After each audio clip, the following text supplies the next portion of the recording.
Bonjour à tous, il est 14 heures. Je vous propose de commencer. Je vais vous partager mon écran. Alors, bienvenue à tous, bienvenue à cet atelier de la territorialisation RH qui traitera aujourd'hui de la transformation RH au service des métiers en tension, avec aujourd'hui une emphase particulière sur les métiers d'accueil. Alors, pour commencer cet atelier, je vais laisser la parole à Nathalie Green, sous-directrice de la synthèse statutaire des politiques territoriales et des partenariats, pour lancer cet atelier. Merci beaucoup. Bonjour à toutes et à tous. Je suis ravie d'être cette fois-ci en direct pour introduire cet atelier territorial qui s'inscrit dans la continuité des ateliers de la transformation RH qui ont été organisés tout au long de l'année dernière.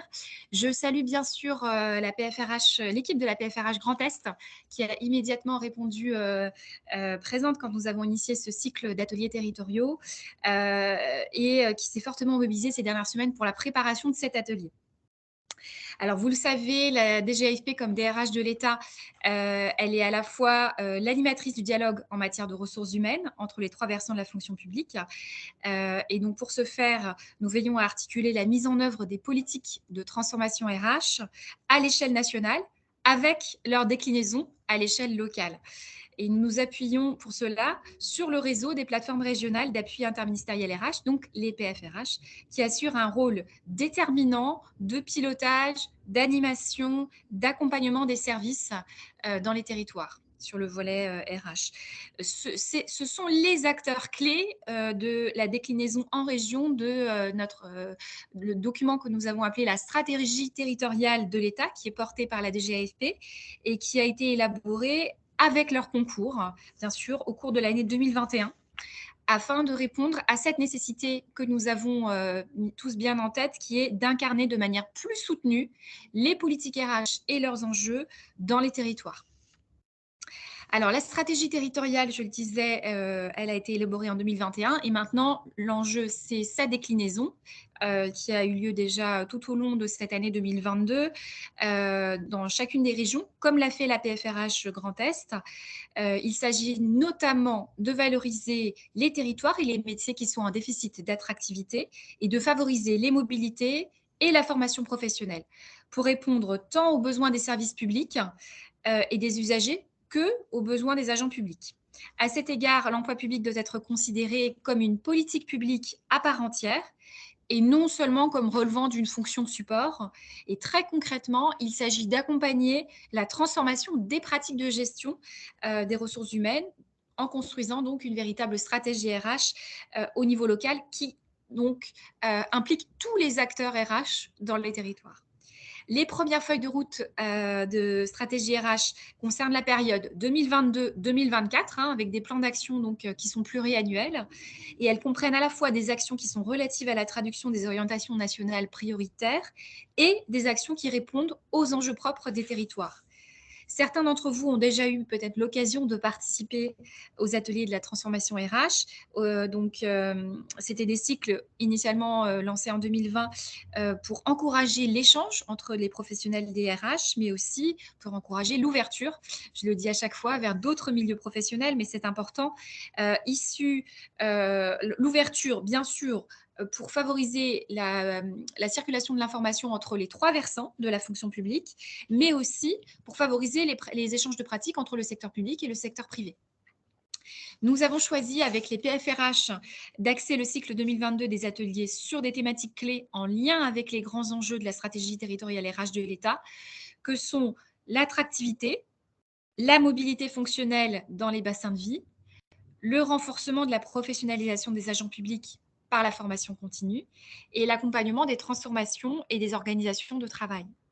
Alors aujourd'hui, comme on l'a dit, l'intitulé de cet atelier l'illustre, nous allons travailler sur l'attractivité, sur la thématique de la valorisation de certains métiers en tension, dont les métiers d'accueil, et nous nous focaliserons donc plus précisément sur ce qui est fait dans la région pour effectivement valoriser ces métiers d'accueil dans la fonction publique. Donc, au-delà des métiers d'accueil, la DGASP est mobilisée avec d'autres administrations sur les filières identifiées en tension et pour lesquelles il est nécessaire de renforcer l'attractivité et la fidélisation des agents publics.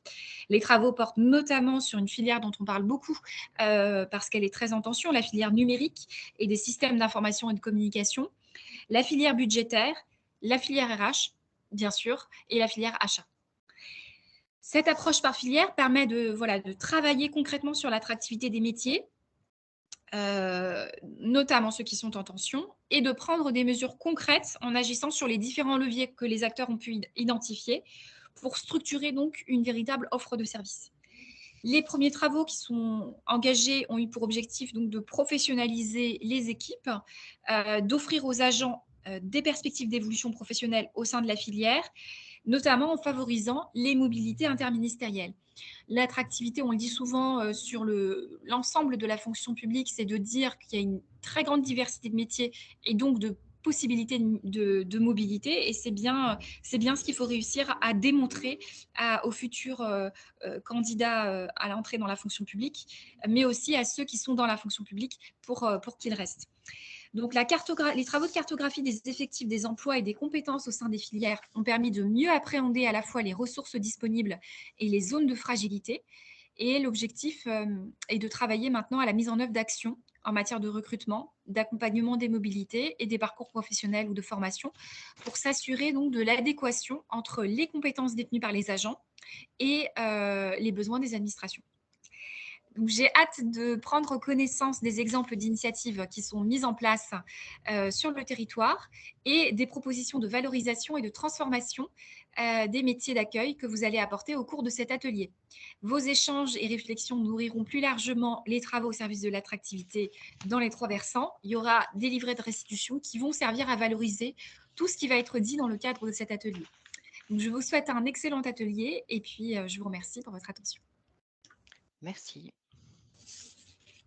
Merci beaucoup, Madame Green. Je vous propose maintenant de passer la parole à Madame Sylvie Sifferman, qui est donc sous-préfète et SGAR adjointe de la région Grand Est et donc qui prépare également une introduction pour cet atelier. La plateforme régionale d'appui interministériel RH, située donc au sein du SGAR Grand Est, a décidé de mettre en lumière les métiers d'accueil au regard de leur importance au bénéfice des usagers, ces métiers étant trop peu connus, trop peu valorisés. Il est vrai qu'en devenant une organisation mieux traitante avec les agents d'accueil, l'administration pourra être mieux traitante avec les usagers. Soigner et professionnaliser son accueil est d'autant plus important que la dématérialisation des procédures laisse au bord du chemin tout un pan de la société, régulièrement dénoncé par la défenseuse des droits. L'expérience utilisateur qui est centrée sur les outils numériques contraste avec l'expérience des services publics où les usagers se sentent en fait captifs de procédures conçues en fonction des contraintes internes de l'administration. Cela ne signifie pas qu'il faille renoncer à la digitalisation des procédures qui répondent à la majorité des attentes des citoyens, mais que l'accueil physique, lui, doit être requalifié, repensé. Le métier d'agent d'accueil doit être appréhendé comme un travail émotionnel d'inclusion et qui doit être fait par des professionnels de la relation. Il faut passer d'un accueil porte d'entrée à un accueil garant de la satisfaction des usagers, et ce, par rapport au respect de différentes certifications que nous connaissons sous anciennement Charte Marianne, Qualipref et aujourd'hui Service Public Plus. L'accueil physique est aujourd'hui revu et repensé, notamment pour les personnes les plus fragiles qui ont besoin d'un accompagnement, d'une intermédiation humaine pour pouvoir effectuer les démarches en ligne. Ainsi, des points numériques sont ouverts dans les préfectures et les sous-préfectures pour faire l'intermédiation, pour réaliser les démarches en ligne. Le déploiement de France Service, qui d'ici fin 2022 détiendra 2600 points d'accès pour tous les citoyens à moins de 30 minutes de leur domicile, se veut être une alternative physique à la dématérialisation des demandes administratives et a vocation d'ailleurs à proposer de nouveaux services qui vont au-delà du panier des 9 services historiques que sont la CAF, le Pôle emploi, la CPAM, la MSA, les impôts, la Poste. Une expérimentation est en cours d'ailleurs pour envisager les services de la Banque de France et également une réflexion sur la démarche MaPrimeRénov' qui pourrait être effectuée dans les maisons France Service. Depuis la mise en œuvre de ce programme, 9,5 millions de demandes ont été traitées, ce qui représente 550 000 démarches par mois effectuées dans les maisons France Service, à 95% en présentiel. La priorité est à l'amélioration du service rendu, de plus en plus tournée vers la politique de aller vers l'usager, pour éviter le non-recours au droit. Le baromètre de l'action publique France Service indiquait que, pour les personnes interrogées, 49% d'entre elles avaient renoncé à leurs droits, estimant les procédures trop complexes. Oui, nous avons une population en partie en fracture numérique. Ce sont les personnes victimes d'illectronisme, d'illettrisme, éventuellement des personnes âgées qui n'ont jamais utilisé un ordinateur, mais aussi des jeunes qui ne sont pas habiles à faire des démarches administratives. L'annonce du 10 octobre 2022 par le président de la République de la réouverture de 6 sous-préfectures en milieu rural signe aussi le retour de l'État dans les territoires, notamment dans le monde rural, sur cette posture de l'État-relation. Le laboratoire d'innovation publique Labest, dont la feuille de route prévoit également un axe sur la mise en cohérence du service déployé par les services d'accueil en direction des usagers, nous avons en fait procédé à un accompagnement des 10 préfectures du Grand Est sur la définition de l'amélioration d'un service public plus proche et plus compatible avec les attentes des usagers, notamment pour analyser ce pas à pas de l'usager au sein de l'administration pour tirer des conclusions d'amélioration. Ainsi, nous avons développé 14 solutions qui sont maintenant à la main des préfets comme aide à la décision pour décider de leur déploiement. Il faut donner les moyens aux agents d'accueil de bien faire leur travail. Car le plaisir du travail bien fait est une meilleure prévention contre le stress et les risques psychosociaux sur des métiers d'accueil très exposés à l'incivilité et à l'impatience des usagers. Il n'y a pas de bien-être sans bien faire. Pour qu'une dynamique d'amélioration de la qualité d'accueil du service public soit à l'œuvre, 2 paradigmes du management public doivent être modifiés. Il faut intégrer dans la réflexion le bien-être des agents d'accueil et la revalorisation de leur métier, notamment dans le déploiement de leur carrière.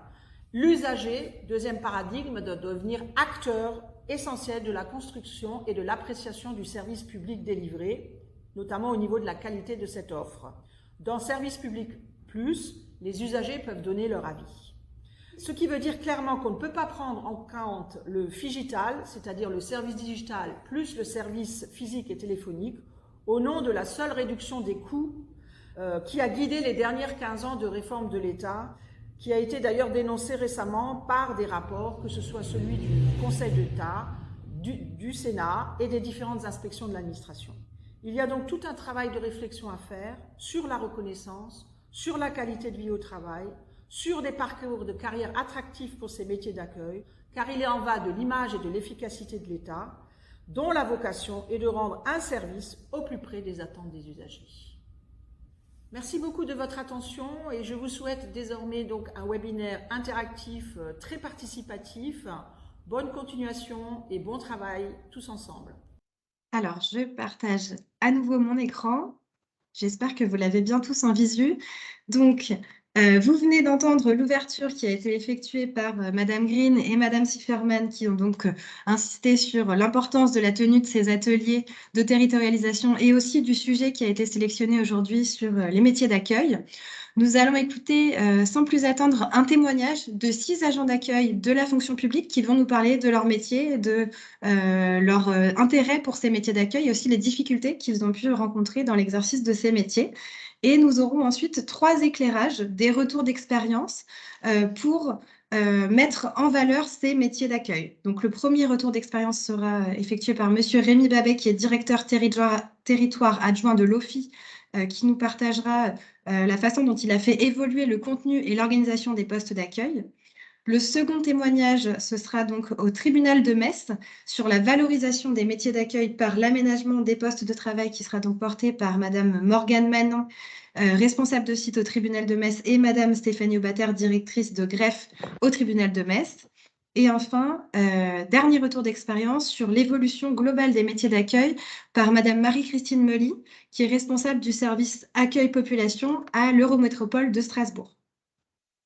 Donc, suite à ces partages d'expériences, nous aurons un temps ensuite de travaux en sous-groupe pour partager les pratiques, échanger entre pairs sur ces métiers d'accueil au travers de 3 thématiques, le contenu des postes, l'organisation du travail et puis la QVT et la reconnaissance pour mettre en valeur ces postes de métiers d'accueil. Et puis l'atelier sera conclu par Madame Fanny Afonso, directrice de la PFRH Grand Est. Merci. Je vais donc laisser la parole à Monsieur Babet, Rémi Babet, donc directoire du territoire adjoint de l'OFII. Merci beaucoup, bonjour, bonjour à tous. Bonjour. Alors, du coup, juste en préambule, vous présenter rapidement l'OFII pour savoir ce que c'est. Donc l'OFII, c'est l'Office français de l'immigration et de l'intégration, qui est un établissement public administratif qui est placé sous la tutelle du ministère de l'Intérieur. Et alors du coup, je ne sais pas si vous avez, non, vous n'aviez peut-être pas reçu la présentation que je vous avais envoyée. Ou sinon, bon, voilà, merci.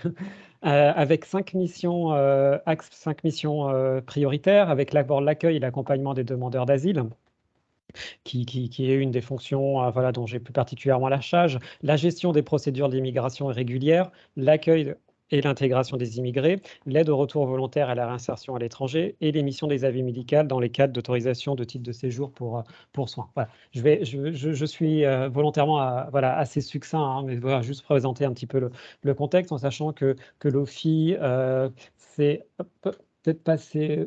Voilà, du coup, on ne voit pas la carte. Non, mais vous pouvez, mais peut-être un autre clic. Voilà. C'est 31 directions territoriales en France, 28 en France métropolitaine, 3 en Outre-mer et 7 représentations à l'étranger qui sont en charge d'accompagner les personnes qui ont bénéficié du retour volontaire pour leur réinsertion sur le territoire. Voilà, c'était juste pour une présentation un peu plus schématique. Après, je vous propose de passer davantage dans le détail. Alors, en sachant que j'ai hérité de cette situation par rapport à l'évolution des métiers de l'asile et Fanny Afonso-Tupé, il a beaucoup plus travaillé que moi, parce que c'est elle qui a accompagné ce changement. J'avoue que j'ai pris la suite de son très bon travail et que j'en profite allègrement.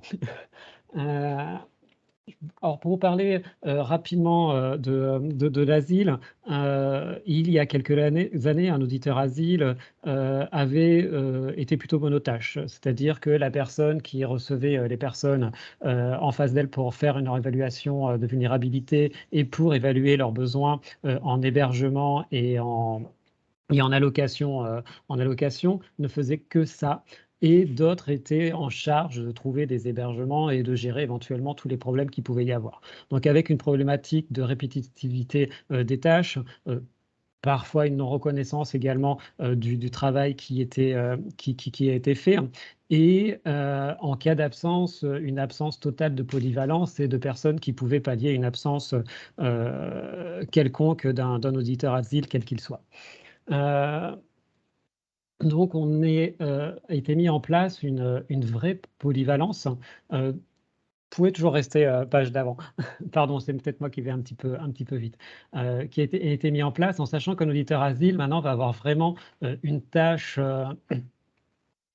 des missions vraiment complémentaires et il va pouvoir traiter le dossier de A à Z, c'est-à-dire de l'accueil du demandeur d'asile à son orientation vers un hébergement et au règlement de toutes les problématiques d'allocation financière qu'il peut avoir. En sachant que du coup, un demandeur d'asile est en charge de l'accueil et de l'information, de l'évaluation et de l'orientation des demandes d'asile, et il assure également tout ce qu'on appelle le back-office par rapport au règlement des orientations et des problèmes que peut rencontrer le demandeur d'asile pendant sa période d'hébergement et d'accompagnement par l'OFII.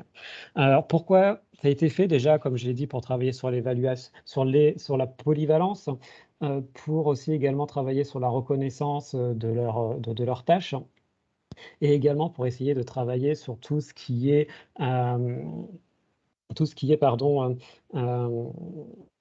j'ai parlé trop vite et du coup j'ai un trou de mémoire, désolé. Sur la complémentarité des tâches en tout cas, et travailler également sur le fait que un demandeur d'asile doit avoir, pas très français, pardon, excusez-moi, c'est pour vraiment travailler sur la complémentarité des actions et s'assurer que le demandeur d'asile et ses droits et son juste droit. Voilà, excusez-moi, c'est beaucoup plus clair en tout cas comme ça. En sachant que voilà, là, ce ne sont pas forcément les tâches principales de l'OFI. Après, l'OFI a travaillé sur une évolution d'un accueil physique vers un accueil de la demande numérique dématérialisée de l'usager. En sachant qu'on va s'occuper d'accueil usagers sur le site, de l'accueil des bénéficiaires d'une protection internationale, d'un accueil médical, de l'accueil volontaire au départ à la réinsertion. La pandémie a permis de faire évoluer les choses en sachant que jusque-là, on était sur un accueil sans rendez-vous, donc avec une personne qui était constamment à l'accueil et qui recevait au fil de l'eau l'ensemble des demandeurs d'asile et des bénéficiaires d'une protection internationale. Avec une évolution de la pandémie qui a permis de mettre en place un accueil uniquement sur rendez-vous. Et qui a permis aussi la mise à l'accueil de boîtes mail fonctionnelles pour répondre aux besoins et aux problématiques des demandeurs d'asile et des bénéficiaires d'une protection internationale. Donc avec une évolution et un accompagnement qui a été fait pour la personne notamment en charge de l'accueil, pour qu'elle puisse travailler et puisse répondre à l'ensemble des demandes du demandeur d'asile par écrit, quel que soit en fait le domaine sur lequel il existe, et avec le travail de lien qui est fait entre les différents services pour pouvoir répondre au mieux aux demandes du demandeur d'asile. C'était la slide d'après, mais c'est pas grave. Enfin, c'est pas grave. En tout cas, avec une évolution des métiers, avec vraiment plusieurs objectifs. Donc, du coup, vous allez pouvoir passer directement à la slide d'après. Voilà, avec vraiment une recherche de la polyvalence de nos auditeurs et de nos agents, la responsabilisation des agents. C'est vrai qu'en étant polyvalent et avoir la responsabilité totale d'un dossier permet de se responsabiliser aux résultats positifs et à la recherche d'objectifs et de résultats sur le travail qu'il peut faire, la valorisation de son travail, en sachant qu'aussi à l'OFI, on n'a pas forcément des rémunérations qui sont extrêmement élevées, notamment pour les auditeurs asiles. Donc, cette polyvalence permet également de valoriser le travail qui est fait et de travailler également sur la fidélisation de nos salariés, en sachant qu'on a un turnover extrêmement important et le but, c'est de garder en tout cas nos salariés le plus longtemps possible, surtout nos salariés compétents. Cette polyvalence est un des moyens de les garder parce que du coup, on les valorise dans leur travail, on les valorise dans leurs fonctions et on les valorise dans les missions qu'ils peuvent faire. Et également travailler sur une évolution de carrière. C'est vrai qu'un agent qui va être monotâche, il est assez dur de l'accompagner dans son évolution vers des postes différents, à des postes à davantage de responsabilités. Et le fait de travailler sur cette polyvalence permet d'acquérir de nouvelles compétences et permet de monter en compétences dans son travail et vers des fonctions ultérieures au sein de leur fille de préférence, mais également vers notre administration. Voilà, enfin là, j'étais peut-être été un peu rapide parce que je crois que j'avais 20 minutes, mais en quelques mots, voilà, ça a vraiment été de travailler sur cette polyvalence, sur cette reconnaissance et surtout de s'assurer que le salarié, que le bénéficiaire, que l'usager ait la réponse à ces questions, quelles que soient les absences, quelles que soient les présences de nos salariés, mais qu'il y ait toujours une continuité et un continuum dans le suivi de la gestion des dossiers. Donc, on est vraiment passé voilà, d'une gestion quotidienne monotâche à une gestion à long terme pluridisciplinaire. Voilà. Alors, j'étais un peu confus, je crois. Je pense que c'était très clair. Est-ce que vous avez des questions à poser à Monsieur Babet suite à cette présentation? Je vois qu'on a. Je regarde dans le chat. Alors, je sais que tu es là, n'hésite pas à compléter aussi. Alors, on a une première question de Madame Cochet, qui est donc DIR SG Grand Est. Bonjour, comment faites-vous pour valoriser un agent? Alors, du coup, de différentes manières. Alors, c'est clair qu'on est dans une administration, donc par rapport à la rémunération, c'est compliqué.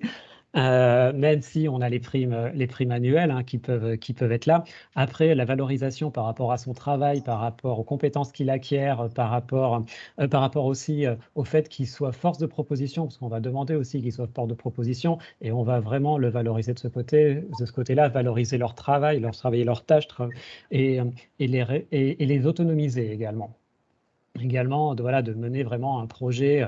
Voilà. Ils font de l'accueil du public, mais ils font vraiment quelque chose de polyvalent avec des résultats. Et le fait qu'ils soient force de proposition et qu'on prenne en compte leurs propositions, voire qu'ils puissent mener seuls des projets, permet de les valoriser.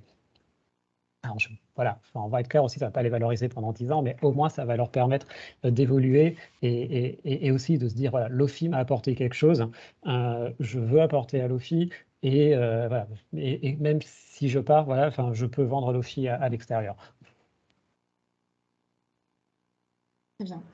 On a une autre question pour savoir comment est-ce que vous avez fait pour éviter le turnover, ou en tout cas pour réduire le turnover dans votre organisme. Alors, suivant les services, j'avoue que c'est assez compliqué. Quand vous avez des jeunes, le service, le turnover est beaucoup plus récurrent, surtout que j'ai vu une question par rapport à savoir si on était fonctionnaire ou contractuel. La majorité de nos équipes sont contractuelles, assez jeunes, hein. On est majorité, bon, c'est les catégories B, hein, pas majorité, en tout cas pour l'asile, mais bac plus 5. Donc, du coup, voilà, on arrive à les garder 2, 3, 4 ans. 4 ans qui peut être raisonnable, hein, dans une carrière, mais voilà, tout va dépendre des personnalités, mais en moyenne, on est entre 2 et 3 ans de présence sur un poste avant d'avoir un turnover. Par contre, le fait que les personnes soient polyvalentes et le fait qu'elles soient formées à différentes tâches permet aussi d'intégrer beaucoup plus facilement les nouveaux arrivants, avec une sorte de formation, de cooptation de formation entre auditeurs, en plus des formations qui peuvent exister au niveau national et local. Il y a vraiment une vraie solidarité en fait qui se crée dans les équipes. Très bien. Et alors justement, est-ce que le fait d'avoir des postes mixtes front et back va contribuer à faire baisser les éventuelles tensions avec les usagers? Oui, parce que du coup, chacun se rend compte des tenants et des aboutissants de la mission. Et chacun se rend compte des enjeux de celui qui est au bac et vice-versa de celui qui est au front. Alors, en sachant qu'on a un public aussi, hein, qui a des parcours de vie extrêmement difficiles, hein, parce que ça peut être des personnes à la rue, des personnes qui ont un parcours migratoire extrêmement difficile, beaucoup de personnes maintenant avec des problématiques de santé. Donc voilà, enfin, cette solidarité est d'autant plus importante, cette polyvalence est d'autant plus importante pour ne pas se prendre en pleine figure tous les jours et de façon constante tous les problèmes que les personnes peuvent rencontrer, même si on arrive professionnellement à prendre une distance, au bout d'un moment, ça use. Et encore plus vite, peut-être que si on fait, entre guillemets, et là je me demande les guillemets, un simple accueil d'usagers et qu'on oriente simplement les usagers. Très bien. On a une autre question sur justement la polycompétence. Comment est-ce que vous avez fait pour passer finalement d'une gestion monotâche à cette polycompétence? Alors là, j'avoue que Fanny pourra peut-être en parler plus que moi. Ça s'est fait plus ou moins progressivement, plus ou moins rapidement, avec une équipe jeune. Voilà, enfin, sur l'asile, ça a été beaucoup plus rapide et beaucoup plus facile, hein. Voilà, avec une équipe qui avait aussi une ancienneté qui était assez réduite. Sur les équipes un peu plus anciennes, ça s'est fait de façon extrêmement progressive, avec des réticences au départ et avec un accompagnement, voilà, une pédagogie aussi qui a été faite et que j'avoue que là, j'ai pas eu à mettre en place. Mais maintenant, sincèrement, même ceux qui ont du mal à y aller ne retourneraient pour rien au monde en arrière. Qui s'aperçoivent également que, enfin voilà, avoir cette compétence vraiment globale et parfois pouvoir prendre du recul par rapport au public est quand même salutaire. Peut-être que je peux compléter du coup, puisque j'y ai été invitée, si vous m'entendez. Oui, mais c'est surtout toi qui as mis les choses en place. Non, mais c'est vrai que, alors, peut-être juste pour compléter sur cette phase de mise en place en fait de la mixité des postes, j'ai envie de dire qu'elle était attendue des agents qui étaient essentiellement sur la partie front, parce qu'ils étaient en demande aussi de pouvoir prendre un peu de recul sur ces situations d'accueil qui effectivement se font face à un public qui est quand même en situation d'extrême précarité, avec des attentes et des tensions qui peuvent émerger aussi, bien sûr, de la vie difficile qu'ils mènent. Et donc, pour les agents qui étaient en front, c'était aussi l'occasion de pouvoir dire, voilà, je vais pouvoir compléter mon profil, apprendre d'autres choses et aussi prendre un peu de recul et par rapport à cette relation usagée. Et je n'en reviendrai que plus calme et à l'écoute, en fait. Parce que lorsque vous êtes face à un usager toute la journée, toute la semaine, en fait, effectivement, à un moment donné, eh bien, là, vous pouvez avoir, vous pouvez vous aussi avoir une attention qui décline ou une tension qui augmente, ou les deux.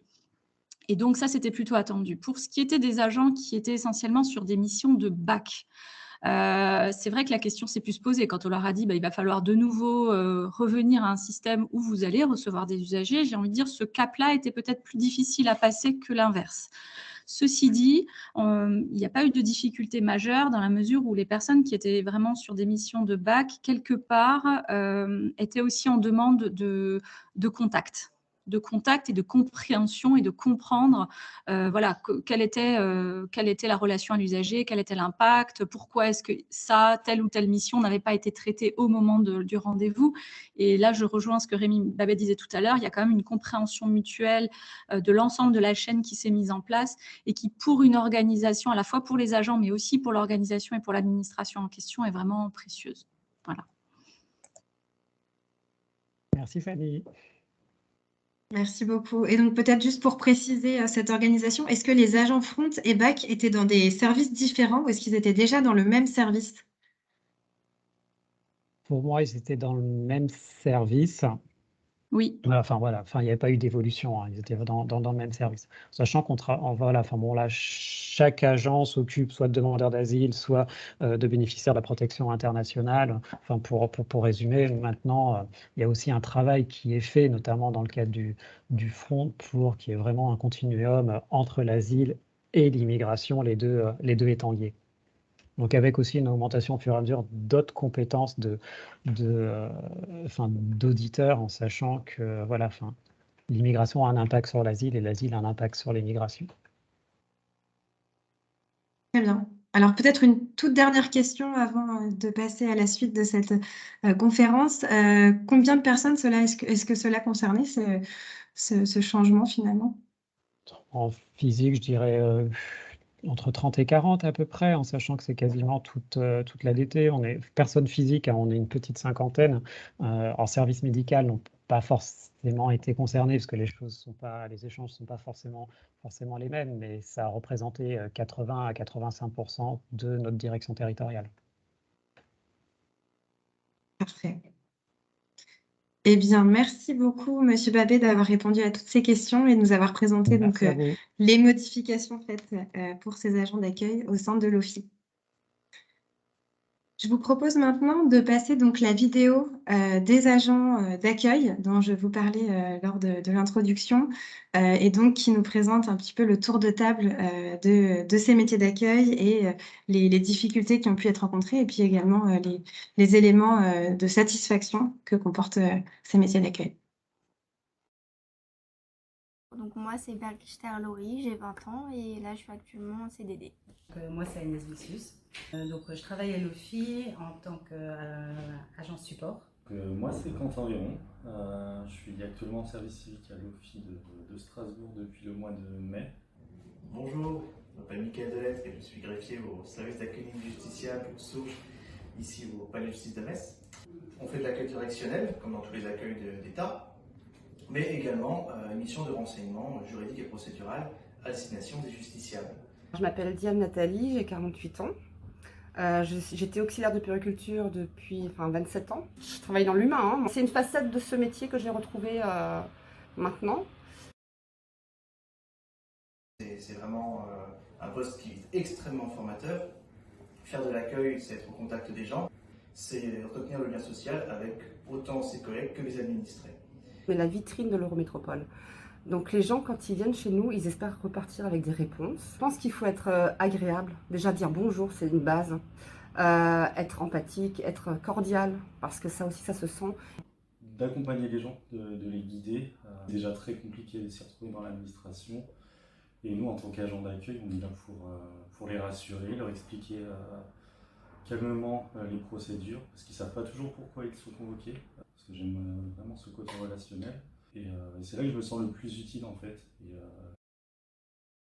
Quand on a une personne qui est en face de nous et qui est en mode je n'en peux plus et qu'elle nous passe un sarrau, il faut arriver à couper quand on passe à la personne suivante. Il faut être extrêmement curieux par rapport à l'entreprise où on travaille pour savoir quels sont les postes, les services. Soyons à l'écoute, il faut être empathique. Il faut prendre sur soi, comme dit, quand les usagers ne sont pas forcément contents. Pour commencer, je dirais les compétences humaines et sociales qui sont très très importantes dans ce type de poste, puisqu'il faut savoir s'adapter à tout type de situation, d'autant plus qu'on est très sollicité parce qu'on est vraiment en première ligne. Il faut faire preuve de beaucoup de patience également, et qu'on se retrouve face à des personnes qui peuvent être stressées, énervées par rapport au sujet de leur dossier. Donc on est là pour vraiment rassurer les gens, je pense, avant tout. En l'occurrence, à l'office, ça mobilise aussi des compétences en droit des étrangers. On est un peu formé, en fait, on a un système de marraine quand on arrive en reclassement.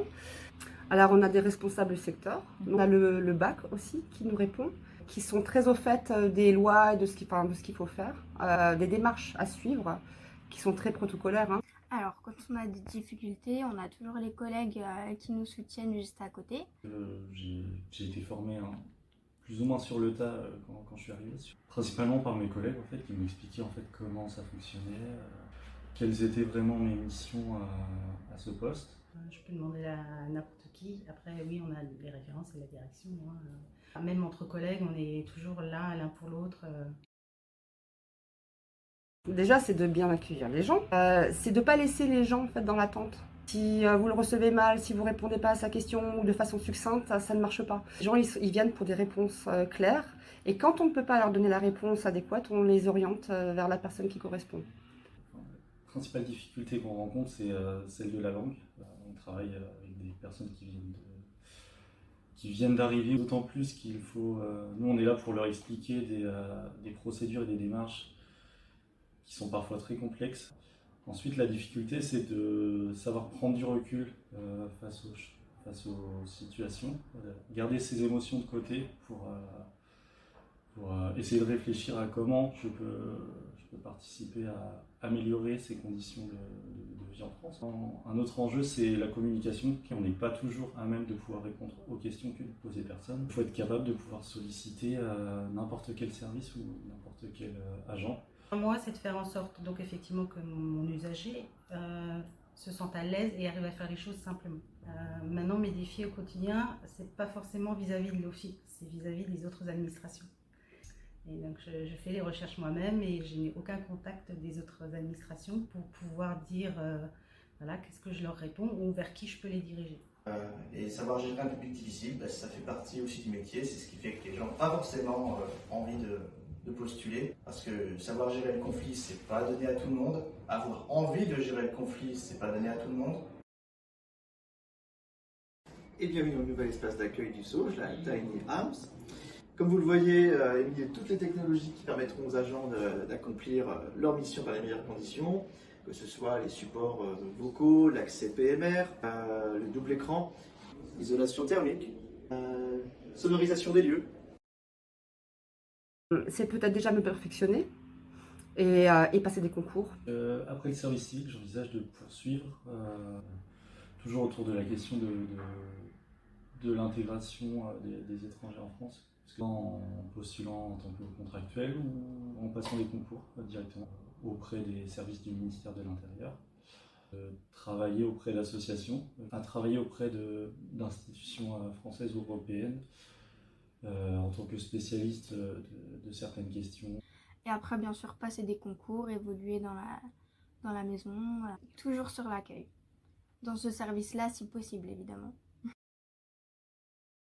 Alors voilà pour les témoignages de ces agents d'accueil qui sont nombreux et qui partagent donc leur quotidien et ce qui leur plaît dans l'exercice de ces fonctions.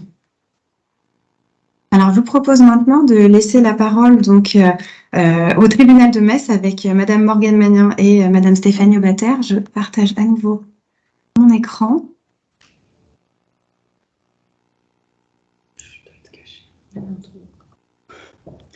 Ah, bonjour. Bonjour. Bonjour.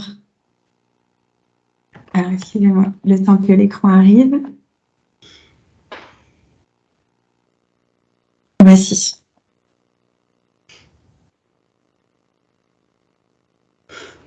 C'est bon, on peut y aller? Oui, c'est bon, je vous laisse la parole. Donc, nous, on a répondu à un appel à projet sur l'amélioration des conditions de travail de l'accueil du palais de justice. On avait quelques petits soucis. En fait, on a une enquête de sûreté qui nous a imposé le changement du lieu d'accueil du palais pour des questions de mouvement de foule. On avait aussi des soucis, tout ce qui était positionnement de l'agent. On avait des soucis thermiques et aussi au niveau de l'audition. Il n'y avait pas de digiaphone. Donc, on a répondu à un appel à défi pour l'amélioration des conditions de travail dans un premier temps, mais dans un second temps, on avait fait un autre appel à défi où en fait, on a obtenu le label justice éco-responsable. Du coup, on a revu notre premier appel à défi en essayant d'inclure nos contraintes environnementales. Donc, on a réussi à combiner en même temps qualité de vie au travail et développement durable. Nous avons reconstruit un SOJ tout en essayant de mettre aussi de l'action sociale à travers toutes nos actions. On a travaillé donc sur 7 thèmes qui sont en lien avec les déchets, la pollution numérique, la biodiversité, la consommation locale, la mobilité durable. Et après, on a décidé aussi d'aller plus loin avec les sociétés avec lesquelles on travaille en leur imposant le critère environnemental. Donc, en fait, le nouveau SOJ, on avait de nombreuses contraintes, notamment sur le bâtiment, parce que nous sommes un bâtiment qui est classé. Du coup, il a fallu vraiment réfléchir à quelque chose, tout en prenant en compte toutes les demandes des agents, parce que c'était vraiment l'objectif, c'est qu'eux participent à la nouvelle construction. Donc, oui, il faut juste changer juste après. On allait plus vite. On était un petit peu plus vite, celle d'après, voilà. Donc, toute la réflexion sur l'accueil au niveau du palais de justice est partie d'un rapport qui a été fait par une chef de service qui avait pointé du doigt tous les problèmes que rencontraient les agents.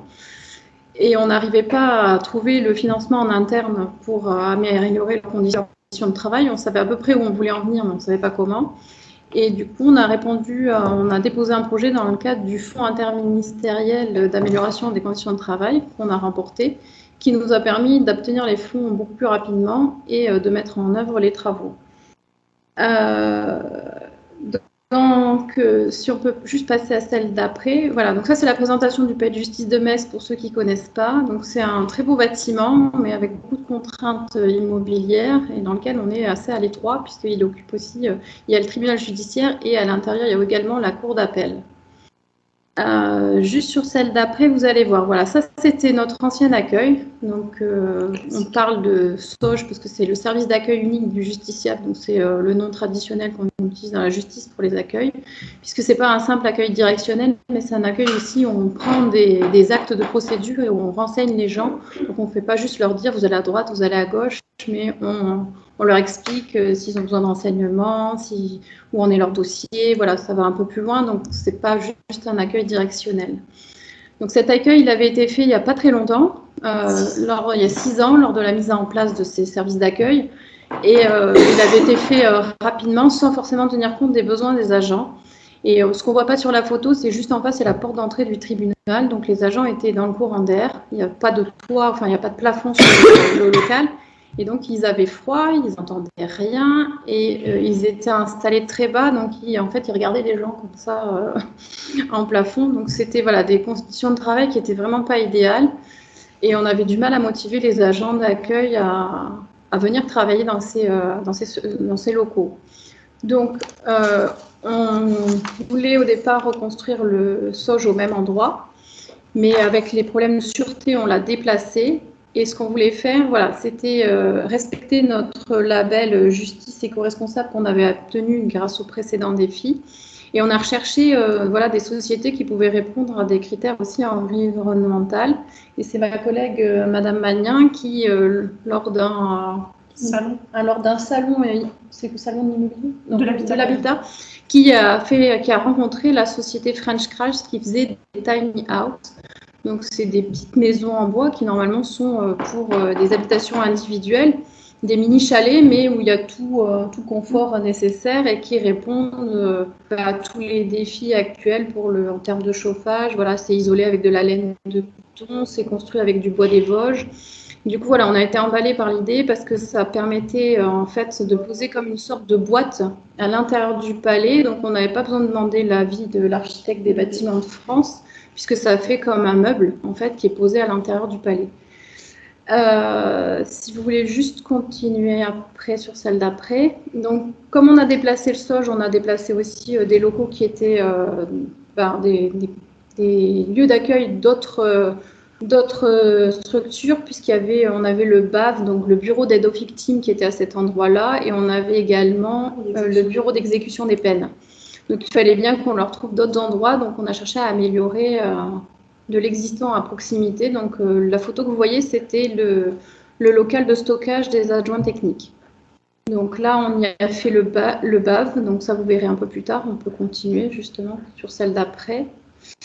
Donc ça, c'est la société qui nous a construit le nouveau SOJ. Donc c'est une toute jeune entreprise avec 3 jeunes entrepreneurs qui ont accepté le défi, puisqu'au départ, ils étaient uniquement spécialisés pour des maisons, des constructions de maisons, et on leur a proposé de faire du mobilier pour une administration. Ce n'était pas du tout leur compétence, mais ça leur a beaucoup plu, et nous aussi. Donc ma collègue avait fait un schéma sur papier de ce qu'on voulait faire. Et comme on a déplacé l'accueil, on en a profité pour créer pour les agents d'accueil une salle de repos, puisque avant l'accueil était que sur un niveau, et avec ce système, et vous verrez les photos après, on a pu créer une salle à l'étage qui leur permet de se retirer quand l'accueil est parfois trop compliqué, ou d'avoir un endroit où ils ne sont pas au vu et au sud de tout le monde, parce que ce que les agents nous avaient dit, c'est que souvent, ils ne pouvaient pas, comme les vitres étaient ouvertes, ils avaient demandé des rideaux ou des choses comme ça pour pouvoir s'isoler, ne serait-ce que pour manger ou déjeuner. Ils n'avaient pas de salle à eux dans laquelle ils pouvaient à un moment dire j'en ai marre, je ne veux plus les voir, je veux me mettre à l'abri. Et là, avec le nouveau système qu'on a mis, ils ont une salle où ils peuvent se retirer et organiser aussi des réunions de service. Donc, rapidement, ce que c'est une tiny house, c'est une construction qui est éco-responsable, qui respecte les monuments historiques, c'est ce qui était très important pour nous, qu'on pourra déplacer et moduler si besoin. Et ça a aussi l'avantage d'être construit très rapidement, 33 jours pour monter la structure, et ça a un coût relativement faible, puisqu'on avait répondu à l'appel à défi, on avait 45 000 € à peu près à dépenser, et on a pu respecter notre budget au moins pour construire l'accueil. Si vous voulez continuer sur celle d'après. Donc ça, c'était les projets. Voilà. Donc c'est en bois avec des structures métalliques qui s'intègrent dans le palais de justice, donc l'intérieur. Donc la première photo, c'est le nouveau bureau d'exécution des peines qui est en face de l'accueil. Et la deuxième photo, c'est le nouvel accueil avec les box qui sont au rez-de-chaussée et les fenêtres qui sont en haut. Ce sont les fenêtres de la salle de repos et de réunion du nouveau service d'accueil. Vous pouvez continuer juste après. Et ça, c'est l'intérieur. Donc ça, c'est une fois la première photo, c'est l'existant, c'est quand on a réceptionné les travaux. Et à l'intérieur, vous voyez l'escalier qui monte à la salle d'étage, et on en a profité pour mettre aussi du matériel informatique neuf, changer le mobilier et adapter les locaux. Donc ce qu'on ne voit pas sur la photo, c'est que maintenant les agents d'accueil sont légèrement surélevés par rapport à l'accueil. Donc quand ils sont assis, ils regardent les gens en face et pas être obligés de lever la tête. Ils ont beaucoup moins de courant d'air qu'avant puisqu'ils ne sont plus en face de la porte. Et on en a profité aussi pour mettre un système acoustique pour permettre aux personnes malentendantes de pouvoir se brancher sur le système, les boucles magnétiques. Voilà, je ne sais plus s'il y a... Voilà, donc là, ça c'est le BEX qui était en face, et le nouveau, donc ça c'est l'intérieur, et le nouveau bureau d'accueil aux victimes qui est en face, qu'on a cherché à faire un peu plus plus cocooning avec de la psychologie des couleurs. On a réfléchi à essayer de créer une atmosphère un peu plus apaisée, puisque les gens qui viennent ici sont souvent dans des conditions... Enfin, ils vivent des traumatismes, donc voilà. Je ne sais plus s'il y a d'autres photos derrière. Voilà, donc juste le bilan peut-être. Le bilan, en fait, c'était une belle expérience. On a réussi en fait, à travailler de concert avec les agents du SOJ.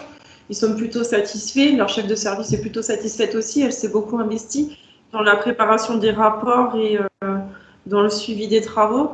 La société était vraiment à notre écoute. C'est l'avantage qu'on a eu, c'est que dès qu'on avait un doute ou quelque chose, ils ont pu rectifier les plans, ils ont pu rectifier plein de choses. C'est vrai que c'était vraiment... Et aujourd'hui, les gens ont envie d'être au SAUJ. C'est une première. Oui, on a des candidatures. On a des candidatures. Donc, pour l'instant, voilà, après, ça fait quoi? Ça fait 2 mois, un mois qui fonctionne. Et voilà. Bon, on a aussi entendu un peu de tout, comme quoi on a installé un chalet de Noël au sein du palais. Hein. On a aussi eu des critiques, mais l'essentiel, c'est que pour les agents d'accueil, c'est un point positif. Et voilà, ils sont, au moins après un mois, ils sont satisfaits. Bon, c'était notre objectif premier. Voilà. Maintenant, il faut qu'on travaille sur l'accueil téléphonique. Voilà, on a un problème de standard. Et l'accessibilité. Et l'accessibilité handicapée. C'est nos futurs chantiers pour l'accueil. Voilà.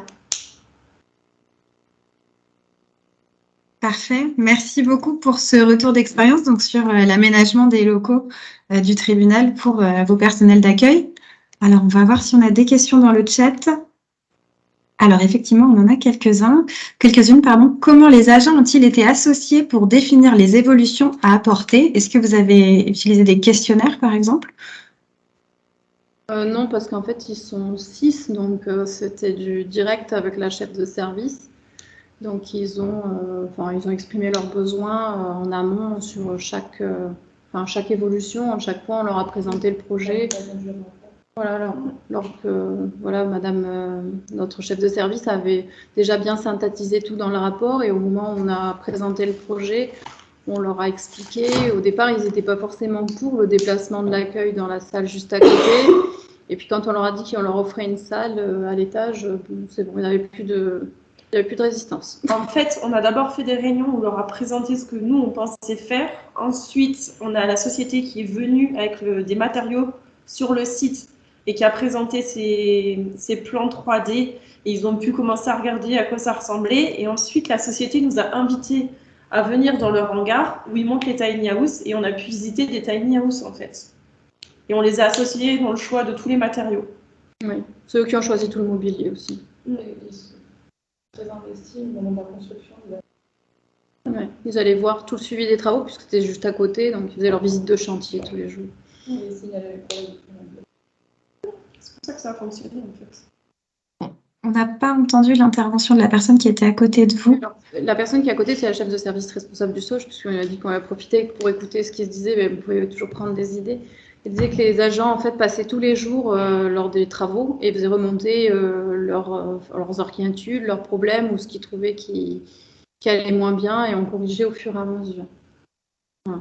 Très bien, donc pleinement impliqués dans ce projet. Oui. Après, ils n'étaient pas nombreux, donc c'est plus facile. Parfait. On a une autre question qui est de savoir quelle proportion de votre projet était financée par le FIACT. Alors au départ, quand on a déposé le projet pour le FIAC, on voulait juste remplacer le SAUJ existant par un autre. Donc on avait demandé 45 000 € qui correspondaient aux travaux pour le remplacer. Et comme on a dû le déplacer, ça a généré des travaux supplémentaires et qui ont été financés par un budget propre à la cour d'appel. 50-50 ans. Ça représente du coup au final 50-50.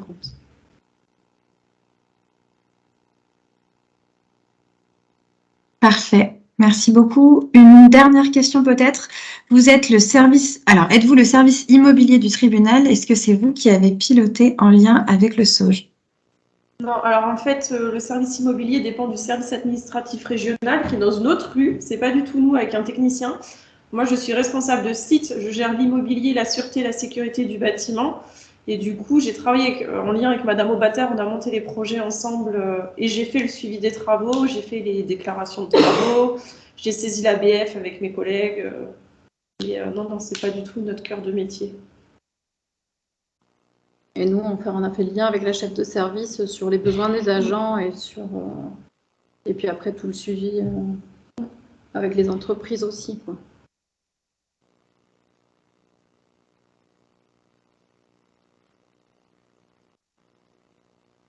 Très bien. Eh bien, écoutez, je vous remercie. On n'a pas d'autres questions dans le chat. Merci encore pour ce retour d'expérience donc sur la mise en place d'éléments pour améliorer les conditions de travail des agents d'accueil.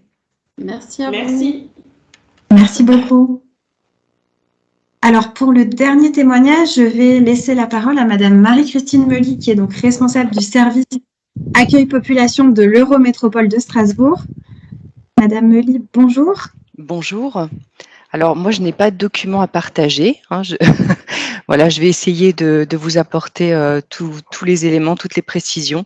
Alors, j'ai envie de dire que, bon, moi, je travaille à l'Eurométropole de Strasbourg déjà depuis plus d'une vingtaine d'années. Je viens du secteur privé. Je ne viens pas de cette région, donc ça a été une belle délocalisation, mais ça a été aussi un coup de cœur. Et en fait, au niveau du service accueil de la population, dans lequel j'ai grandi depuis que j'y suis, quand je suis arrivée donc en Alsace, je dirais que la jeunesse de ce service, c'est justement d'être à l'écoute de ses agents. Alors moi, j'ai du mal avec le terme agent. Je parle toujours de collègues. Hein.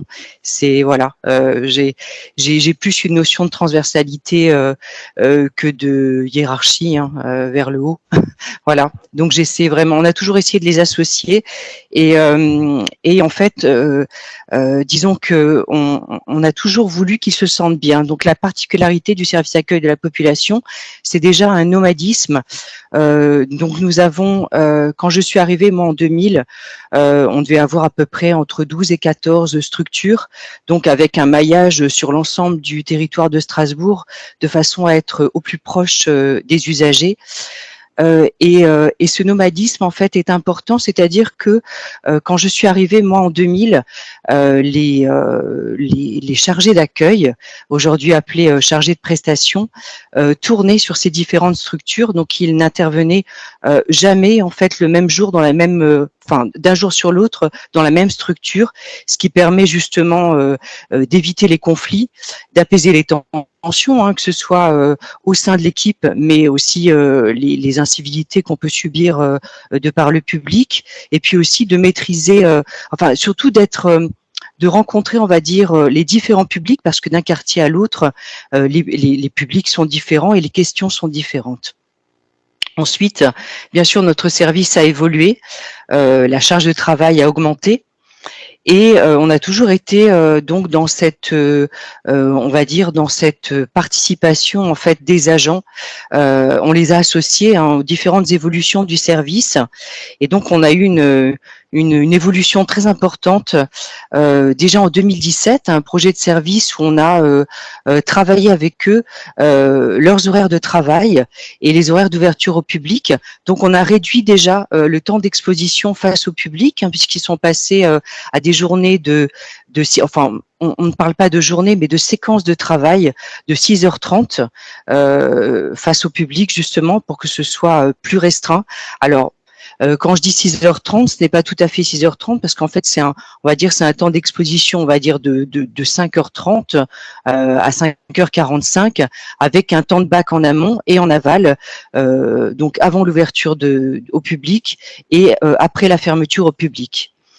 Donc ça, c'est pour 2017.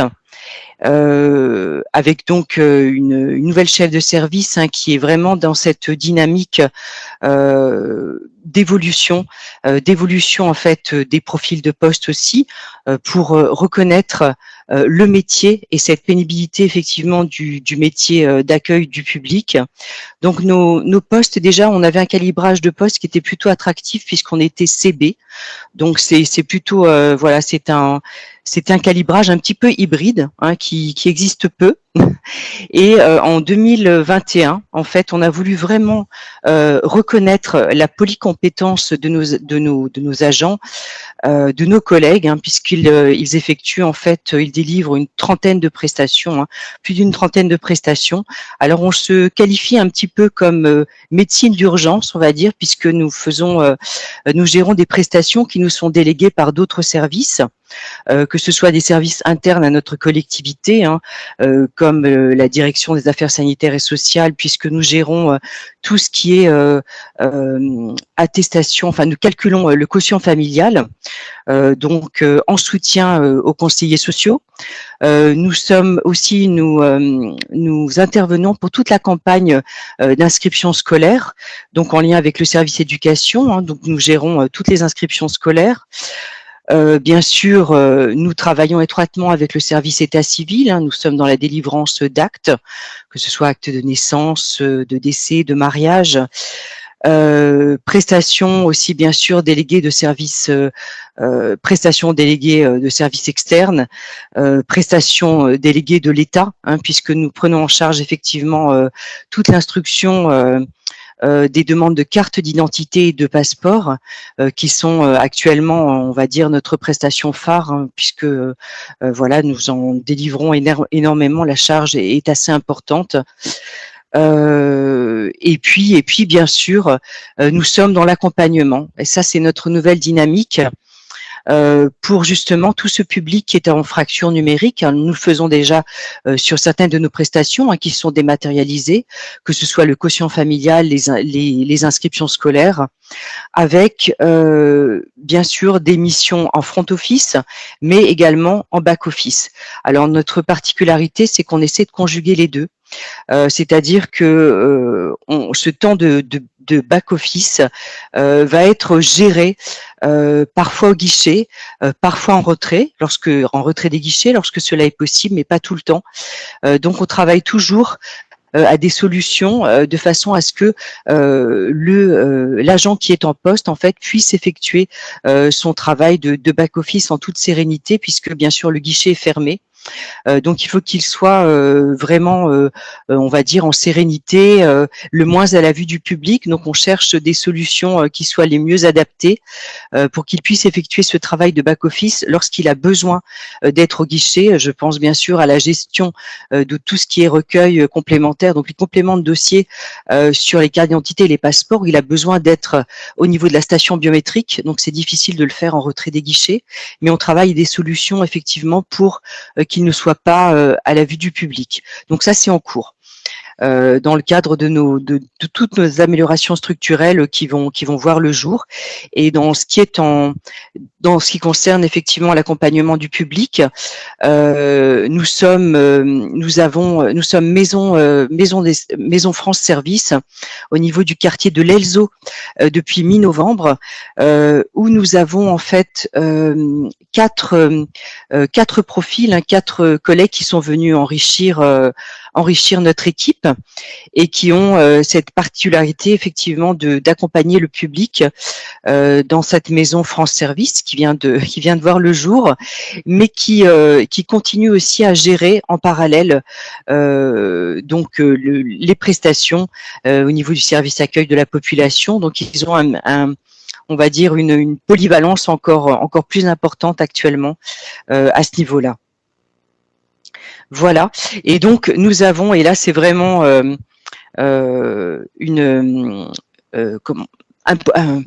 défi qui était important, c'était de revaloriser effectivement le poste de nos chargés d'accueil, nos chargés de prestation. En juin 2021, le poste a été recalibré en fait B, avec toute l'échelle du B, hein, c'est-à-dire jusqu'au rédacteur principal première classe. Ce que je suis moi aujourd'hui. Donc, ça leur offre vraiment une belle perspective de carrière.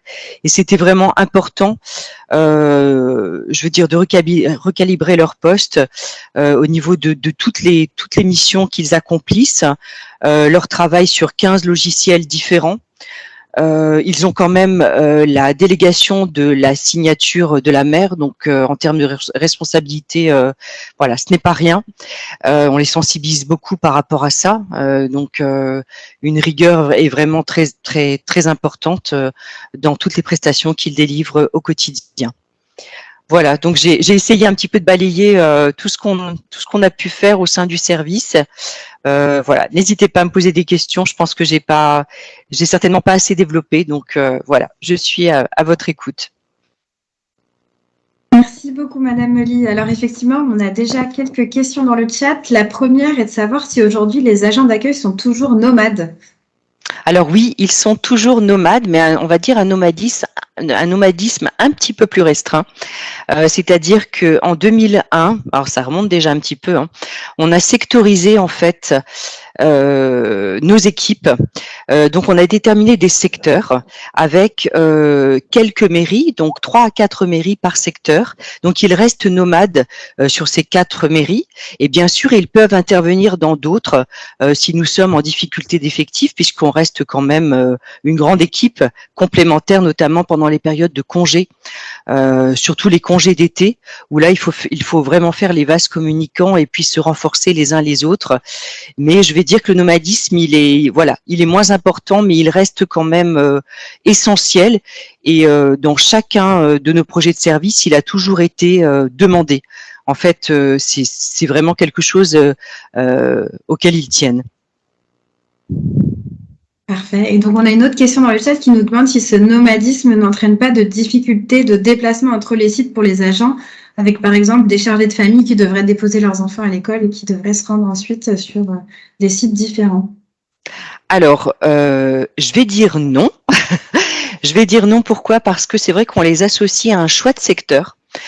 Donc, en général, on va dire à la fin de l'année scolaire, à peu près, fin juin, début juillet, on leur demande leur choix d'affectation d'une année sur l'autre dans le secteur qui les intéresse justement pour des raisons géographiques ou personnelles, enfin autres que géographiques. Ça peut être aussi un motif. Et donc, en général, il y a plutôt une satisfaction puisqu'ils sont associés à ce choix. Alors, c'est pas toujours le choix numéro 1. On leur demande un premier choix, un deuxième choix, et on essaie vraiment de faire au mieux. Très bien. Merci pour cette réponse. On a une autre question qui demande si les agents qui sont donc polyvalents peuvent répondre à toutes les demandes des usagers ou est-ce qu'il y a quand même des spécificités? Alors, donc ils répondent quand même à pas mal de demandes, que ce soit en termes d'état civil. On traite vraiment une trentaine de prestations. Donc ils ont on va dire qu'ils ont un premier niveau d'information. Ils se sentent aujourd'hui plutôt experts. On dit que notre cœur de métier, c'est l'accueil du public, mais c'est aussi la gestion des demandes de carte d'identité et de passeport, parce qu'on s'est vraiment spécialisé dans ce domaine et en termes d'expertise, je trouve qu'on est plutôt pas mal. Après, c'est vrai qu'ils orientent. Je veux dire, nos compétences ont des limites, donc c'est vrai qu'ils savent à quel moment ils doivent orienter vers la personne, vers le service compétent. Très bien. Et comment est-ce que vous avez justement géré la formation pour ces agents polyvalents? Voilà, alors, donc, j'étais très contente de voir la petite vidéo parce qu'il y a deux collègues qui interviennent dans mon secteur.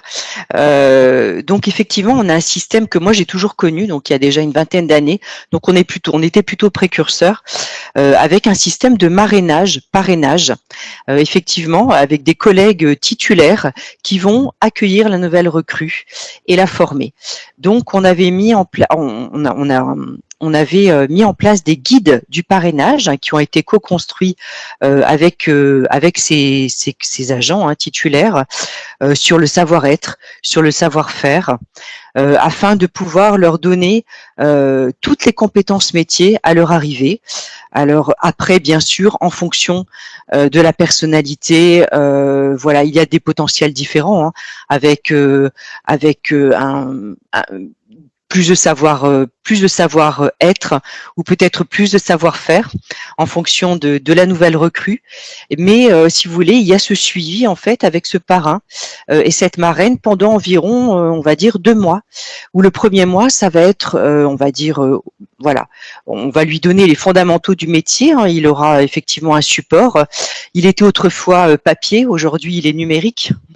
Voilà, donc on a beaucoup évolué à ce niveau-là et on a toujours dit, c'est vraiment un petit peu entre guillemets la Bible du chargé de prestation et du chargé d'accueil. On lui donne tous les éléments. Il a aujourd'hui, bien sûr, beaucoup de supports numériques qui l'appuient dans ses missions, et il sera toujours conforté en fait par ce parrain ou cette marraine qui est à ses côtés, qui va donc le suivre au guichet et puis l'accompagner jusqu'à ce qu'il puisse être complètement autonome et serein en fait dans son accueil du public. Très bien. Et donc, peut-être pour aller plus loin sur ce sujet, on a une personne qui demande comment vous êtes organisé pour répondre à toute cette variété de questions qui peut vous être posées par le public. Est-ce que vous avez une base de données? Est-ce que vous êtes en lien avec les services métiers? Voilà, donc nous sommes effectivement en lien effectivement avec les services métiers et nous avons un espace collaboratif avec des procédures sur toutes ces différentes prestations que nous délivrons, qui sont actualisées effectivement en lien avec les services partenaires avec qui nous sommes toujours avec qui nous sommes toujours en lien. Très bien. Une autre question qui demande si vous avez des conseillers numériques sur France Service et est-ce que vos conseillers sont confrontés à des usagers en difficulté face aux démarches dématérialisées?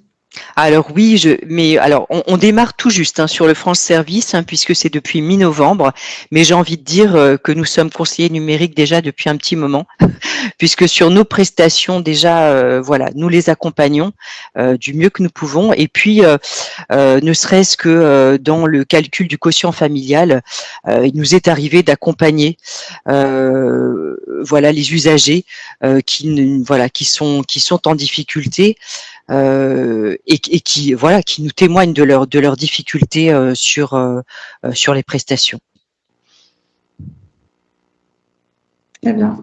Est-ce que ces postes sont attractifs en interne ou est-ce que vous les publiez également à l'externe? Alors, depuis que nous sommes recalibrés B, ils sont plus à l'interne. Effectivement, c'est un peu notre difficulté. C'est pour ça qu'il était pour nous vraiment fondamental d'avoir un poste d'entrée et c'est donc nous travaillons en fait nous avons des profils qui vont voir le jour, donc chargés d'accueil et d'orientation, qui correspondent déjà à ces entre guillemets conseillers numériques qui sont nos collègues qui interviennent aussi dans les différentes mairies. Mais qui seront aussi dans le premier accueil de la collectivité, donc du centre administratif Parc de l'Étoile à Strasbourg, qui est en travaux, puisque nous allons donc revoir ce premier accueil de la collectivité et nous aurons donc des profils donc effectivement qui pourront s'ouvrir à l'externe, pourquoi pas, puisque ce sera un poste justement d'entrée dans la fonction publique à notre niveau tout au moins. Parfait. Alors, je vous propose de finir avec une dernière question qui fait le lien avec votre réponse. Est-ce que le recalibrage de la catégorie B ne vous a pas confronté à des problématiques financières? Alors, là, je pense que je vais sécher. C'était un petit peu compliqué, il a fallu se battre, effectivement, avec les ressources humaines, avec notre direction générale pour leur faire comprendre que c'était important de valoriser ce métier, mais on a remporté en fait cette bataille, j'ai envie de dire, et puis voilà, je veux dire que c'est une des plus belles réussites de notre chef de service actuel, c'est d'avoir pu valoriser en fait ce métier et les chargés d'accueil et de prestations en sont vraiment reconnaissants, et on continue à travailler avec eux pour améliorer sans cesse leur quotidien, que ce soit en termes de projets structurels, surtout pour la qualité de notre entretien, puisqu'on a des difficultés sonores, donc on travaille sur l'acoustique beaucoup dans les nouvelles constructions et dans les réaménagements des structures actuellement. Donc il y a encore beaucoup de projets, mais j'avoue que oui, c'était compliqué, effectivement, financièrement, mais je peux pas rentrer dans les détails. Mais en tout cas, c'est un défi qui a été relevé. Très bien. Parfait. Écoutez, merci beaucoup, Madame Meuly, pour ce retour d'expérience qui a suscité beaucoup de questions.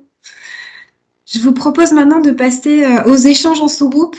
Donc, pour rappel, on va être séparés en 3 groupes et donc on réfléchira à cette thématique des métiers d'accueil et la façon dont on va pouvoir les valoriser. Donc, à la fois à travers le contenu du poste, le parcours de carrière et puis la QVT et les leviers de reconnaissance.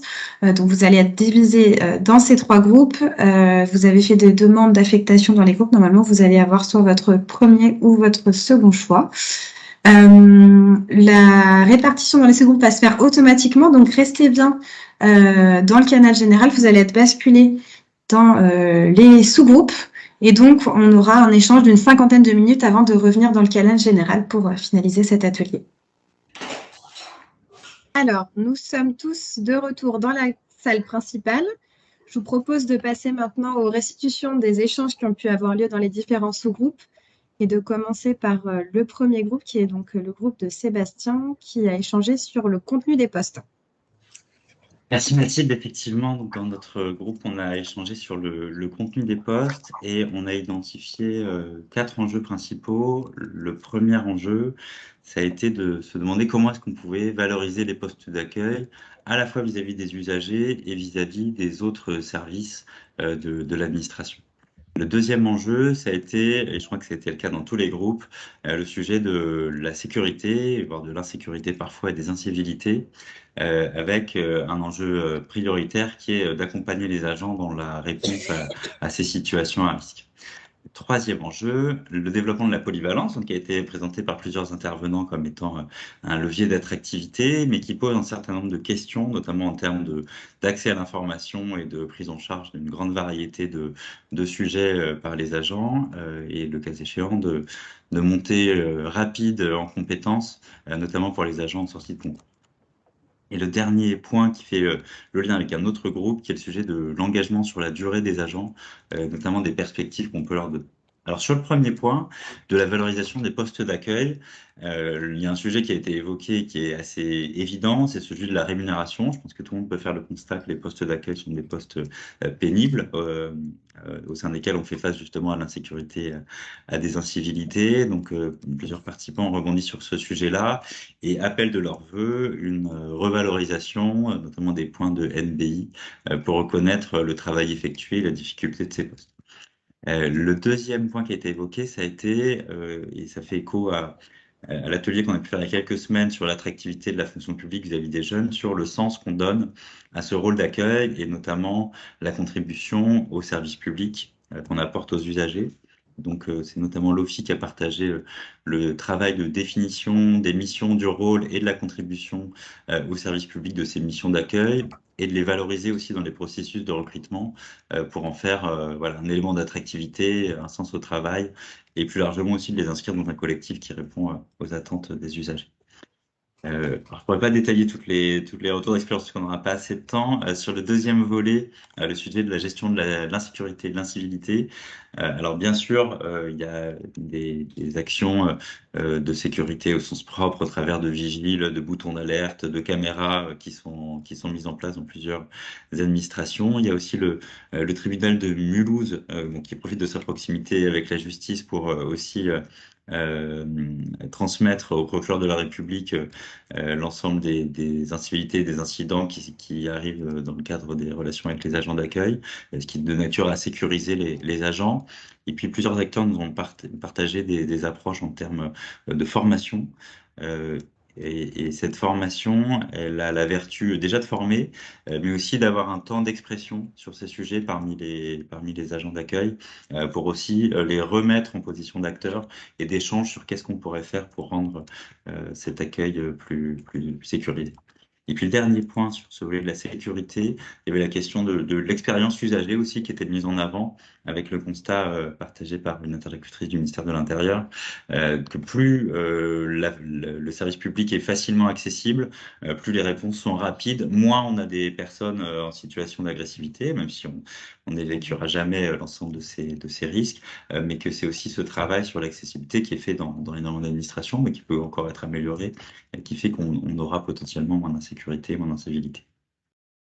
Sur la polyvalence, alors on a parlé de plusieurs sujets, mais donc notamment des sujets de la formation et des expérimentations de formation en format Vie ma vie, pour en permettre aux agents d'accueil de découvrir aussi l'envers du décor, on va dire côté métier, pour bien comprendre le fonctionnement et être à la fois mieux comprendre comment fonctionne chacun des services vers lesquels ils peuvent orienter parfois, mais aussi de créer des liens directs avec des personnes qu'on connaît parce qu'on a partagé une ou plusieurs journées avec elles. Et l'autre point qu'on a évoqué, c'est le sujet des outils, avec effectivement un travail qui a lieu dans plusieurs administrations, d'avoir des dossiers partagés, régulièrement mis à jour, pour avoir le bon niveau d'information et la bonne information bien mise à jour. On a aussi parlé d'une expérimentation avec un outil, mais qui vient de démarrer, ou qui va démarrer, qui permet à la fois d'avoir l'historique de la relation avec l'usager, donc est-ce qu'il est déjà téléphoné, on l'a déjà rencontré, il a déjà envoyé un courrier, mais aussi d'avoir des réponses automatisées qui sont directement intégrées dans l'outil, notamment pour les mails qui permettent d'aller beaucoup plus vite.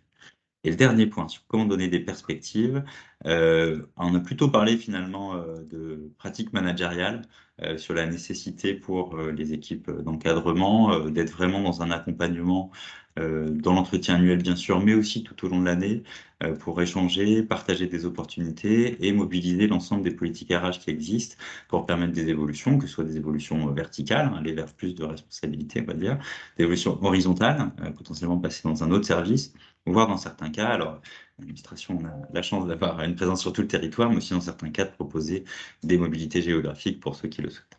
Voilà, j'espère avoir bien restitué les échanges de notre groupe et je laisse la parole au groupe 2 qui était animé, je crois, par Mathilde. Le groupe 2 était animé par Laurie et Par Laurie, donc, bien sûr. vous traitiez des parcours de carrière. Bonjour à tous. En effet, donc en sous-groupe, on a pu échanger sur le thème des parcours de carrière. On a évoqué plusieurs enjeux. Le premier enjeu, c'est donc la crainte en fait des agents d'être bloqués dans des postes où finalement il y a peu d'évolution, du coup les postes d'accueil. Deuxième enjeu, on a justement parlé de l'inverse, c'est-à-dire des agents d'accueil qui, eux, et je cite, trouvent que c'est un métier qui les passionne et du coup qui ne souhaitent pas en fait quitter cette fonction et donc qui souhaitent qu'on leur donne plus de place au sein de cette fonction même. Et ensuite, on a évoqué des enjeux assez classiques en termes de fidélisation donc sur les postes d'accueil, d'attractivité et de formation qui restent toujours essentiels. Et on a eu un petit volet, comme dans le groupe de Sébastien, sur le thème sur l'enjeu de la sécurité également. Donc, si je résume rapidement les partages d'expériences et les bonnes pratiques face à ces enjeux, donc pour les agents qui craignent en fait d'être bloqués sur des postes où il y aurait peu d'évolution, en fait on a des évolutions qui sont très rapides, notamment en 2 ans maximum, et surtout du coup vers des métiers plus administratifs. Pour les agents justement qui souhaitent rester sur les fonctions d'accueil, car ça les passionne, notamment on disait sur les postes à l'état civil, on fait passer dans ce cas les agents notamment à temps plein, on les stagiairise justement pour donner plus de place à ceux qui souhaitent évoluer au sein même de cette fonction d'accueil. Ensuite, on a les enjeux de fidélisation sur les postes d'accueil, où là, on a eu du coup un partage d'expérience. On a pu voir en fait qu'il était possible d'adapter le poste d'agent d'accueil en fonction de l'agent, de son comportement, de ses capacités et aussi de ses attentes sur le poste, c'est-à-dire lui donner plus ou moins d'autonomie, le responsabiliser si l'agent est en demande. Donc c'est vrai que ça rejoint aussi finalement des enjeux managériaux. Et autour de ça, on a eu aussi l'enjeu de formaliser justement les connaissances grâce à la construction de tutos assez simples ou à la mise en place de FAQ par exemple, pour justement donner du poids au poste et finalement donner des billes aux agents qui sont sur ces postes. Et ça passe aussi bien sûr sur la valorisation des compétences techniques. Ensuite, sur l'enjeu de l'attractivité, on a évoqué les immersions professionnelles organisées notamment avec Pôle emploi. On a évoqué également le recours à l'embauche de stagiaires de plus en plus fréquent. Et on a également évoqué les reconversions, du coup qui rejoignent le dernier enjeu qu'on a évoqué, à savoir la formation, en fait, qui reste essentielle dans ces parcours de carrière, et notamment dans le cadre de reconversion, puisqu'on a par exemple des agents d'entretien qui se reconvertissent en agents d'accueil, et où on va parfois avoir des problématiques, notamment de leur niveau à l'écrit, et où donc il faut en fait tout simplement une remise à niveau qui passe par la formation. Et en dernier lieu, toujours sur l'enjeu de la formation, on a évoqué la transformation en fait du métier d'agent d'accueil avec justement la dématérialisation des démarches, et donc le fait que les personnes qui viennent en présentiel en fait faire leurs démarches sont souvent des personnes qui sont plus en détresse numérique finalement, et du coup que l'agent d'accueil va devoir accompagner de manière plus importante que des personnes qui seraient plus à l'aise avec le digital, et du coup des personnes en situation plus précaire et dans des situations plus difficiles. Et donc la formation doit aussi aider les agents à accompagner ces nouveaux types de personnes. Et rapidement, peut-être sur les bonnes pratiques côté enjeu sécurité, on a évoqué le fait que des courriers adressés par les élus directement, enfin des courriers des élus étaient adressés directement aux agents qui auraient subi des situations d'insécurité en termes, pour reconnaître justement la situation qu'ils auraient subies et pour les soutenir, tout simplement, ou encore le passage aléatoire d'agents de police, du coup, dans les centres d'accueil. Voilà pour mon groupe. Je laisse la parole à Mathilde. Merci beaucoup, Laurie.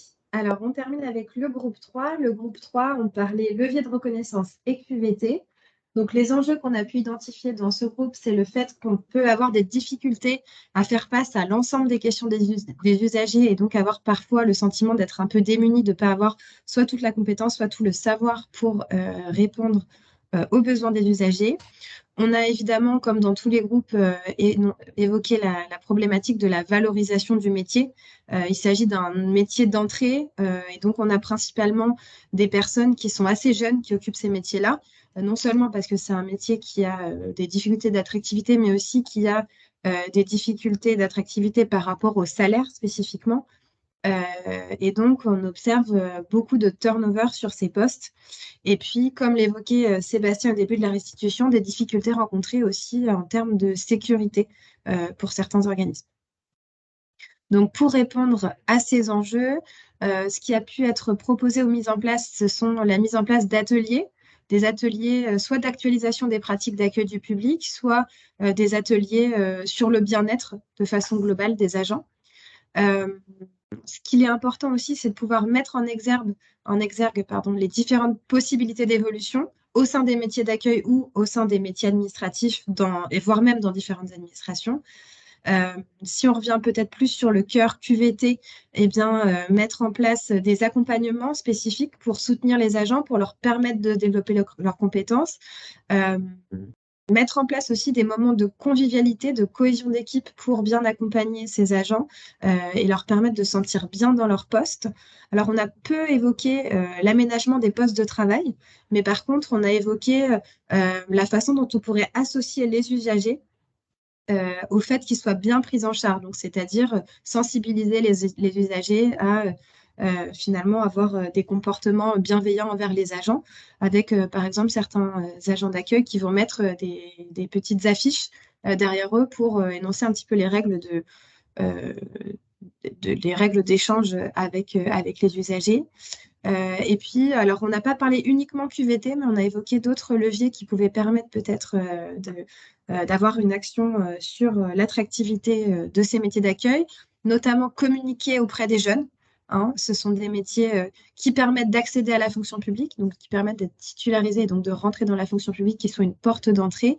Valoriser ces métiers grâce à la polyvalence dont on a beaucoup parlé en début d'atelier. Et puis peut-être aussi favoriser l'apprentissage, donc c'est-à-dire d'intégrer des jeunes en apprentissage sur ces métiers d'accueil, chose qui est faite dans certaines structures, mais pas dans toutes jusqu'à présent. Voilà, j'espère avoir été assez exhaustive dans les réponses qu'on a pu donner à ces enjeux dans le groupe 3. Et je vous propose maintenant de peut-être clôturer cet atelier avec l'intervention de Madame Fanny Afonso-Toupé, qui est donc directrice de la PFRH Grand Est.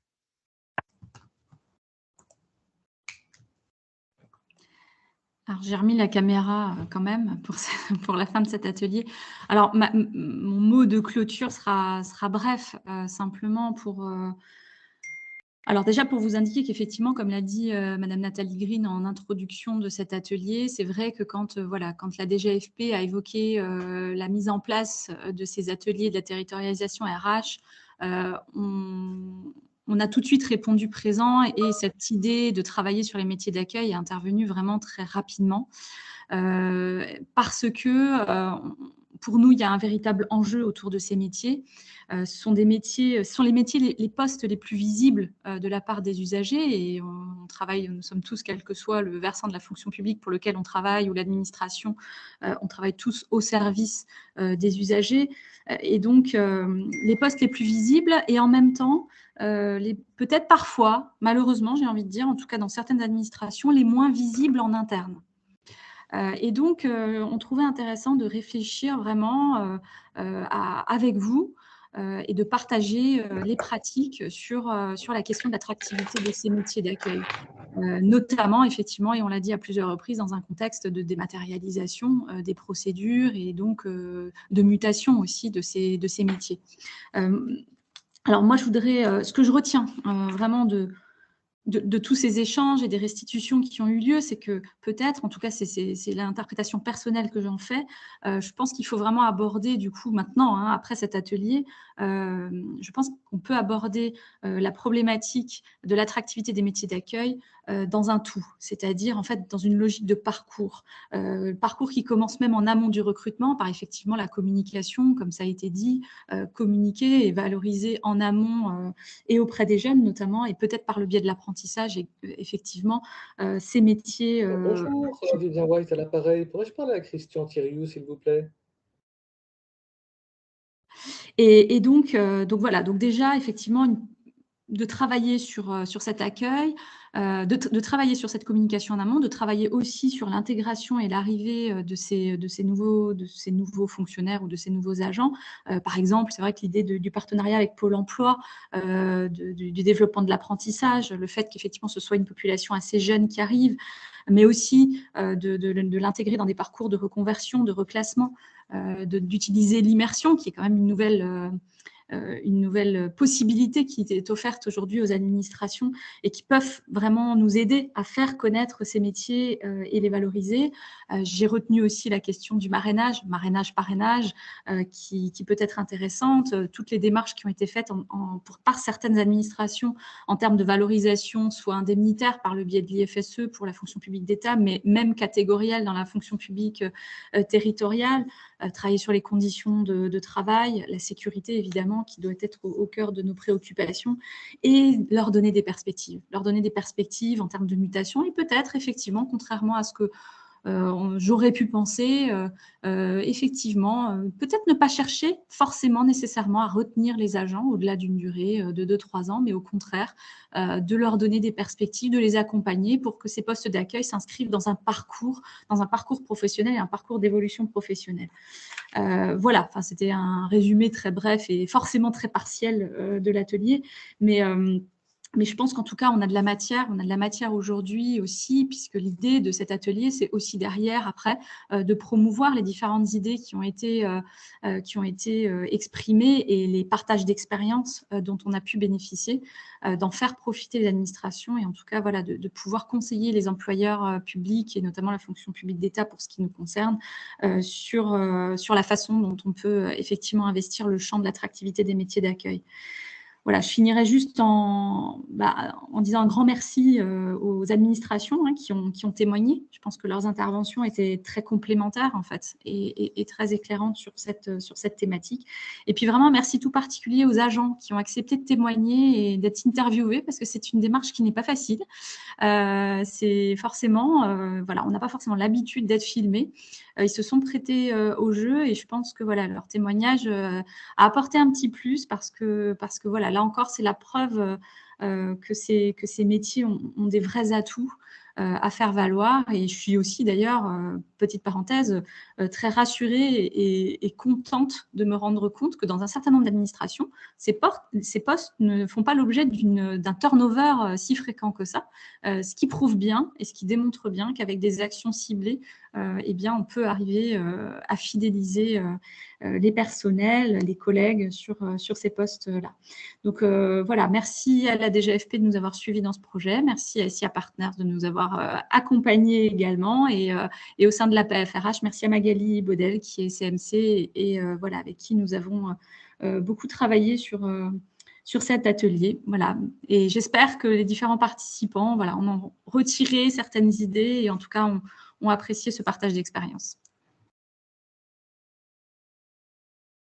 Merci beaucoup, Madame Afonso. Merci à tous les participants. On vous souhaite une excellente après-midi. Et on vous fera suivre évidemment le livret de restitution et la conférence a été enregistrée, elle sera partagée. Merci beaucoup. Bonne fin de Merci journée. beaucoup. Merci à vous. Belle fin de journée. Merci à vous. Au revoir. Merci Au revoir. beaucoup. Bon après-midi. Au revoir.